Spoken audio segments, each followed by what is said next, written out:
Welcome to Beyond the Red Dot, and I am your host, Timothy Totten. I get to interview amazing people who have given TEDx talks before and find out what led them to the stage, what they did when they were on the stage, their experience was like, and how it's taken them into their career beyond that. I am so lucky today to have a really amazing one of a speaker from TEDx in, gosh, I'll put the date on this screen at some point. It's been a while now, but this is a sneakerhead, a mental health entrepreneur, a death metal vocalist, among so many other things. My friend Johnny Crowder. Johnny, listen, among all those things that you're doing, how do you have time to be on a podcast like this? I don't do a lot of podcasts anymore, but I will say when you emailed me about it, I was like, of course, literally anything. I'm so grateful. So what you guys missed was Tim answered a million of my questions. I was like so in my head about I've never done a TED Talk before and what do I need to do? So I was one of those people who took it very seriously, and without Tim's patience and Byron, other people too, who were just very gracious and generous with their time, and sort of exercising patience with my curiosity. I'm like, a 30-minute conversation with Tim would be a delight. So like, I'm so grateful that you invited me. Well, I love to hear that. And I want to get right into it because you have a very effective TEDx talk, over 1 million views. And it's great. So tell me if I'm right. It's How to Grow as a Person and Why It Sucks. Isn't that the title? That's that's correct. It was not my first choice title, but it wound up being the winner. And it really works because I know exactly what your talk is going to be about in a way. Like I have a really good idea. And a good TEDx talk title really pulls people in and goes, hey, I want to watch that. I think it also hints at your humor and the fact that you're not what we think of as a traditional keynote speaker about mental health, which we think of as like a professorial kind of person or somebody in a suit and tie. And you come on in a t-shirt and really hot looking sneakers, and you got the tattoos, and right now you got blondish hair. Sometimes you don't. You mix that up. I mean, they're getting Yeah. this guy who's had this impressive lived life experience. So tell me a little bit about what led you to say, I really want to give a TEDx talk, and share what my experience has been like about how to grow as a person and why it does suck. Yeah, I've always wanted to give TED Talk ever since I found out what TED Talks were, and it's partially because when I was growing up, I was really struggling with mental illness, and I had very little patience. Like I didn't want to read a textbook even though I was in school for psych. I didn't want to go to therapy even though I was learning that it was really making a difference. I would like dread going to therapy every week. So it was really tough to talk to young Johnny in a way that didn't feel like an attack. Like if you sat me down, you're my clinician, you say, "Hey, Johnny, I have reason to believe that you are living with bipolar disorder." I'd be like, "I have reason to believe that you're a butthole, and I never want to see you again. How dare you say that about me?" So it was like I was very standoffish and defensive. And what I loved about TED Talks was that it didn't feel like it was at me. Like treatment sort of felt like it was at me, even though it wasn't. That was just the way I was interpreting it because I was very sensitive. But then a TED Talk felt like it was someone else talking about their experience, and then it helped me. I could hear it without getting defensive, and then I could take learnings from that and implement them in my own recovery. So when I was first learning about the brain and psychology and neuroscience, it was actually easier and more palatable for me to watch a 15-minute TED Talk about someone else talking about their experience than it was to sit down and open a 400-page textbook, or to sit down with a counselor for an hour to talk about what's happening in my brain. So I love the accessibility, and I always hoped to leverage the difficulty that I had faced in my life to provide that. I just wanted to pay it forward. Like TED Talks had done a lot for me, and I wanted to see if I could create one that could do a lot for somebody else. And you really were able, it also helps that you had already been on a mission about mental health. Tell us a little bit. It's in your talk, people, and there's a link in the description of this podcast and video on YouTube where you can go watch your TEDx talk. And I encourage everyone to do that. Tell us a little about what Cope Notes is and why you created that.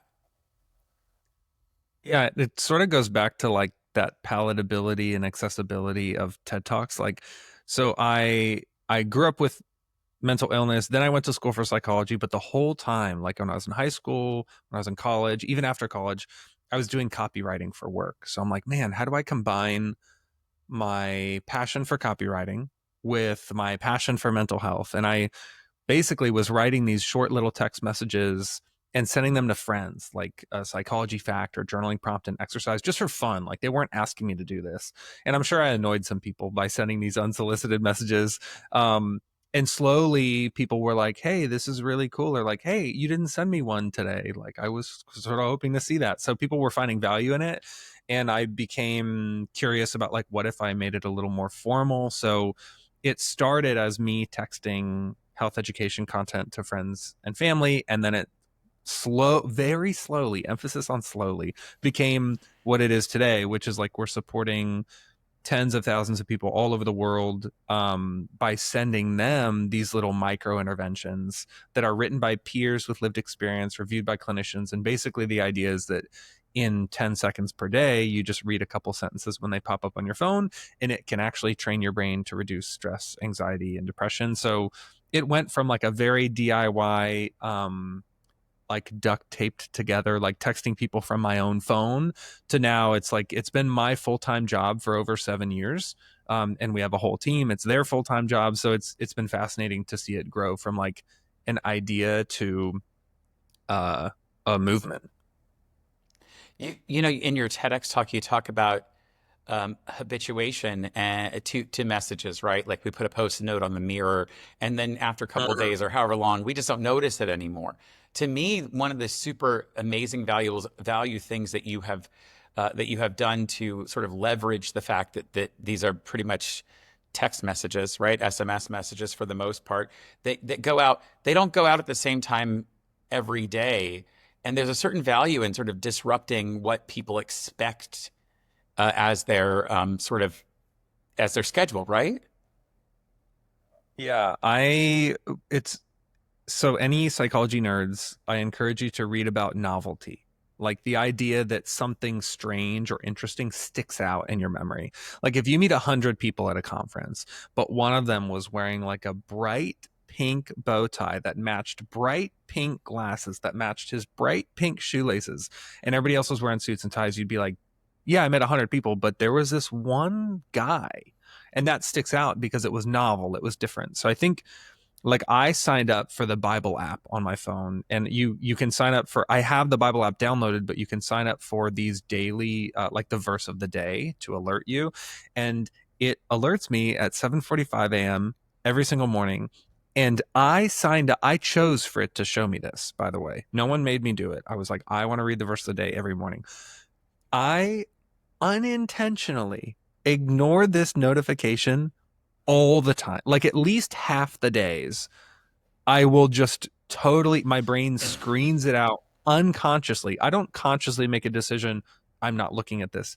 It's like my brain filters it out as irrelevant. And that's because it has come to expect it. So I'm a big believer in this sort of like intermittent reward schedule, where because you aren't sure when the text will pop up on your phone or what it will say, your brain is actually more likely to engage with it in the moment, and then more likely to remember the interaction later because it wasn't so predictable.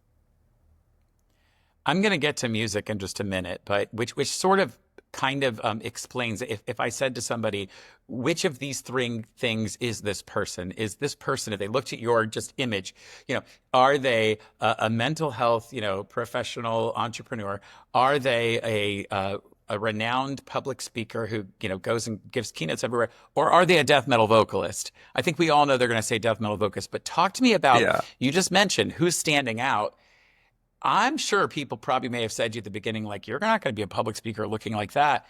And yet it probably is what makes you a bit memorable to some people, isn't it? Yes. I remember I called my agent. This was a couple years ago. I wanted to get my throat tattooed, and I called my agent and I was like, hey, I am very seriously, I'm about to book an appointment. Like I've been thinking about it for years. I'm about to book the appointment. I'm like, I just don't want to make your job harder by me doing this and it changing my look and then making it more difficult for you to get placements for me. And I'll never forget this. He goes, Johnny, my job is already hard because look at you, look at the rest of you. Like people Yeah. who won't book you with a throat tattoo already won't book you now because you have your hands done, you have a tattoo on your face, you're wearing t-shirts and jeans on stage at a banking conference. Like, dude, you are not making my job easy. But he said, if anything, it might actually help make you more differentiated in your direction than you already are. So he's like, go for it, because the people who don't like you already don't like you. And not getting a Yeah. threat tattoo won't make them like you. And now it's funny because I will speak at these like big corporate groups or these big, I do a lot of government now, and I'll walk in and everybody stares at me, which is fine. It doesn't bother me. I understand. Like when I get tattoos, I understand, like I get them for me, and I understand that people will react a certain way, and that's totally fine. But it is funny to like walk in to a government conference and have everyone sort of look at me like, is this guy lost? And then take the stage, and I have to address it right at the top of my keynote. I'm like, listen, guys, Yeah. I know. I looked in a mirror before I got on stage. I'm well aware of this. And it is cool to see how like it's helping bust stigma for people who look like me, which is really important because there's a lot of people who have had difficulty getting employed because of tattoos, or they're not taken seriously. And part of my dream is to be that kind of gateway speaker so that other speakers who maybe couldn't get a chance on stages like that before can. And it's not just me. There's like, I'm sure there's tons of speakers who have this sort of alternative look about them. And I do think that if you're at a conference and there's 24 sessions over 3 days, you might remember the guy with a bunch of tattoos and in a t-shirt and jeans because Yes. the other 23 people were doctors or they were wearing suits. And not that there's anything bad about that. It's just it I'm surprised by how it has helped me stick out in the memories of people I've spoken for. Yeah. I mean, that makes so much sense. And I hope it does open some doors for, the person with purple hair, or the person who, Yeah. maybe just is as an alternative, particular, whatever way they choose to express themselves. And that's so helpful. You talked about government work, and a lot of that is because Cope Notes is something that you're now able to get into different governments to share with their employees. And not only that, but I think I've read a couple of the programs you've done where citizens of different cities or counties have access to Cope Notes because you've signed a contract with their municipality or their county government. How gratifying is that to see your message go from something that you started texting your friends, big enough where it lands you on a TEDx stage, and then now to where you're taking that even further out to people all over the country and the world?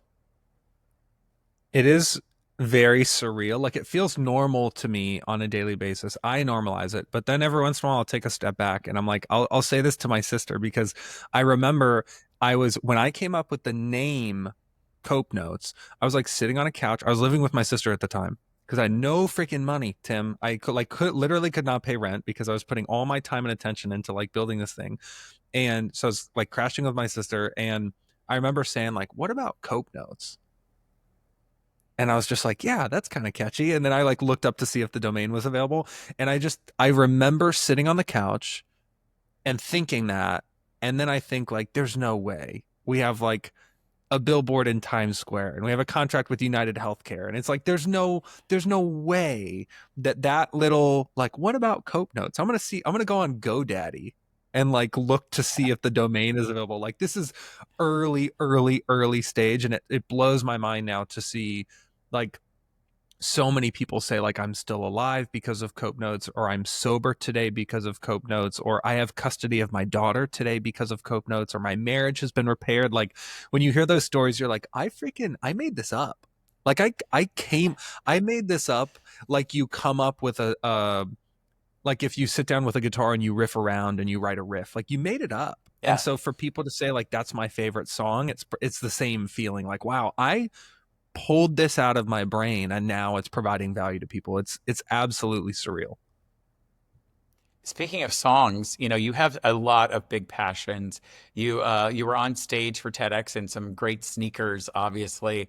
You're a car guy, or I don't know what you call yourself, mechanic head or whatever. I don't know what they call those No, people, but car you're guy a, is you're the most you accurate.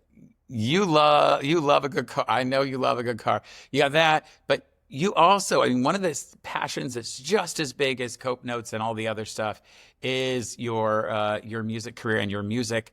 as a lead singer in a is it still a death metal band? Is that what we're calling it? So my first band was death metal, and that was Okay. called Dark Sermon. So if anybody is like wants to go look it up, we have a couple records on Spotify. And that band, I was signed to a record label, touring full time forever.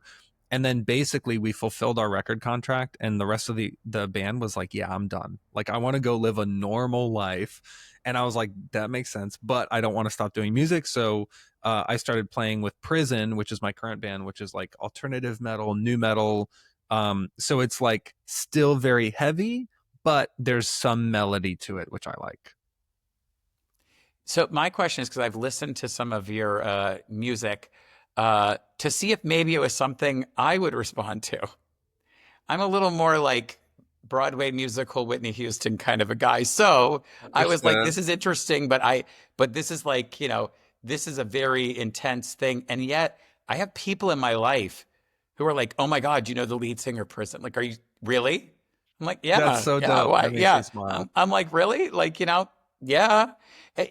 Your music is so personal, obviously, but you also are, it seems to me not that far off of what you do with Cope Notes, right? I bet you have people who've said to you, your music has saved my life, has helped me through this problem, has helped me through that. Is Yeah. that part of what keeps you going and staying on the music, even though you have this other thing that really wants so much of your time? Yeah, it's I think I'm in a very unique position. So sometimes people have very disparate passions. Like they're like, I love uh being a daredevil, like riding motorcycles over jumping motorcycles over school buses. And I love stamp collecting. And it's like, dude, I don't know how you tie those together. I really Yeah. don't. But Yeah. what do? You love what you love. I think I'm fortunate in that the three major components of my life are all directly connected. So I view Cope Notes and speaking and music as just three different vehicles for the exact same goal. So my life's mission statement is I want to make stuff that helps people feel better.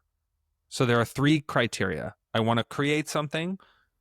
I want it to net some good for somebody who's not me. And I want them to feel better because they interacted with it. So if you look at speaking and Cope Notes and Prison, which is my band, you basically see that they're sort of like, it almost doesn't matter which one of those you connect with, the outcome is the same. So they're very easy for me to tie together. Like, in fact, I I just got back from giving on one trip I gave a keynote um I gave a keynote on stage at a graduation. I also, in that same trip, I met with the LA County government, because Cope Notes is doing a project with the LA County government, the largest municipal government in the country. And in the same trip, I met with my guitarist and producer, and we were working on music. So, like, think about that. In one trip, you're like, how could you do all those things? And it's like, because they cooperate. So they Yeah. feel very integratable to me in my life. Like, tomorrow I'm back in the studio, and it doesn't feel jarring, like switching from one to the other, because Tim, I get to be myself in all of those settings. So the version of you that you're seeing me right now is the version of me in the studio, is the version of me on stage giving a keynote, is the version of me doing a government meeting about a Cope Notes launch. So if I had to be a different version of myself in all three of those settings, it'd be exhausting. But because I get to be Johnny in all three of those, it feels so fluid. You mentioned speaking. We haven't really hit that, but you're just there's so much to talk to you about. You finish your TEDx talk, it becomes wildly popular. It's one of those ones that gets to 1 million views pretty quickly, and that's been years ago now. How has that changed and led into this? What kind of career in speaking did this lead into? Obviously, we've already sort of previewed that a little bit. But tell us about how you got from the TEDx stage to a career really with a. I think you have a speaking agent. You've got you're part of a speakers bureau, I believe. You've got a really great speakers reel. How do you get to that point, and what has it allowed you to do? Yeah, I want to be very clear with people that speaking was not like a thing that popped up in my life and I decided, well, why don't I strike while the iron is hot? I have been speaking professionally. This is my 14th or 15th year of doing this professionally. And by professionally, I want to qualify this because for the first 7 years, I didn't get paid anything. So for 7 straight years, I would be I would give a keynote at a conference or something, but I was like 21 or 19 or something. And it's like no one wants to pay some teenager to come speak at their event, but they'd give me a stage. So for years and years, I spoke, and I was like, so passionate about it to the point where I was, even before I gave my TED talk, I was watching videos about like how to give a good talk, like what to do with your body, how to structure an outline, how to tell a story, like all of these things. So it's been a passion for me long before the TED Talk. So I want to be clear with people that it's not like if you don't care about speaking, but you do a TED Talk, don't expect to get a speaking career. Now that does happen, I'm sure. It's just, I want to be clear that's not what happened with me. And I also want to share, speaking was already my primary source of income before I gave my first TED Talk. So I had been really working hard to build a speaking career before, which is why I took it so seriously, because there were people at the same TED event who I was talking to backstage, and they're like, well, yeah, I'm a doctor and I don't really want to be a speaker. This is just like something that I've always wanted to do. So it's like, I don't really need this. And I was like, I need this. Like, I don't have the credibility of a doctorate, or like I'm really young and I need some sort of like, when I would be in the running to give a talk somewhere and they would look at me, they'd go, what, are we going to pick the 57-year-old doctor who is like a best-selling author to speak, or are we going to pick some kid who likes speaking more? Like, who cares? And so I needed that kind of credibility. And I think what the TED Talk did was, if people saw my name on a proposal when they're trying to book a keynote and they looked me up, they would have like a high quality video of a talk that I gave that has a reputable name attached to it. And I think that has helped fill in the gap between like, I'm someone who loves speaking and will do a great job. And somebody else also at least believed in him enough to give him a stage. So ultimately, I think it has helped on the credibility side, which for anyone who is young or early in their speaking career and needs that, doesn't have some big accolades or famous friends or whatever, you kind of need the cosign. It's sort of like Eminem got big because Dr. Dre co-signed him. So I think if I look back at my speaking career, I think, wow, TED kind of helped co-sign me in terms of credibility, so that at least people would watch a clip of me speaking instead of saying, no, he's too young, or he doesn't have an impressive enough resume.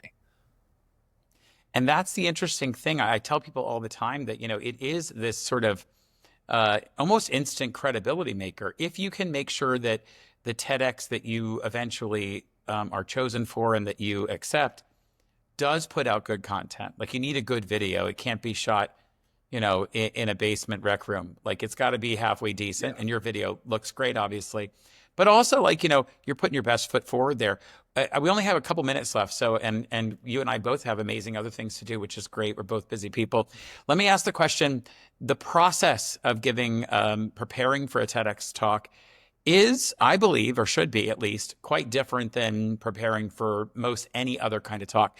How did that process help you going forward?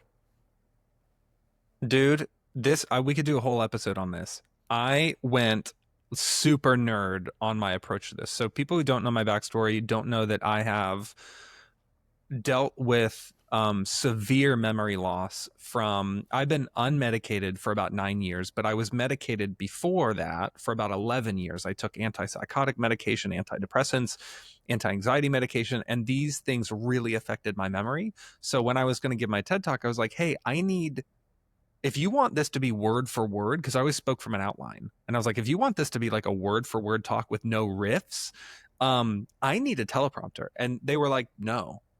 And I was like, oh my Lord, how am I supposed to memorize? Like, I have memory loss. What am I supposed to do? So here's what I did. Tim, every morning, I took this way too seriously. I'm glad I did. To be clear, this is not required of you. Nobody else that I spoke with did this, but this is what I did. I worked for a long time on a draft, and then I would read the draft out loud and record it. And then I would go to the gym that day and I would listen to it 4 times in a row, because it's about a 15-minute talk. So I would listen to it 4 times in a row, and I would listen for things that I thought needed to be changed or things that could be stronger. I'd make a list on my phone of all of those things. I would go back that night. I would update the document based on the edits that I made. And then the next morning I would read the new version. I'd listen to it 4 times that day. So I did that day after day after day. And then once I had it finalized, where I turned in my final draft, and I wasn't going to make any more changes, I would listen to it over and over again like a song, and I would try to sort of sing along to it to memorize it, because I couldn't figure out another way to memorize like a 15-minute talk. So at the end, it was literally, I'd get in my car and I'd press play and I'd listen to it like music, and I would try to mouth along to it or speak along to it over and over again until I could actually do it. But I do not do this for every talk. Like, all my talks are, I speak from outlines. So this was the only talk I've ever given that was like word for word. And I've never had that level of intention with like adhering to a script before. And I think I am twice the speaker I was before because of how much pressure it put on me to deliver. And also, I give dozens of talks. Like,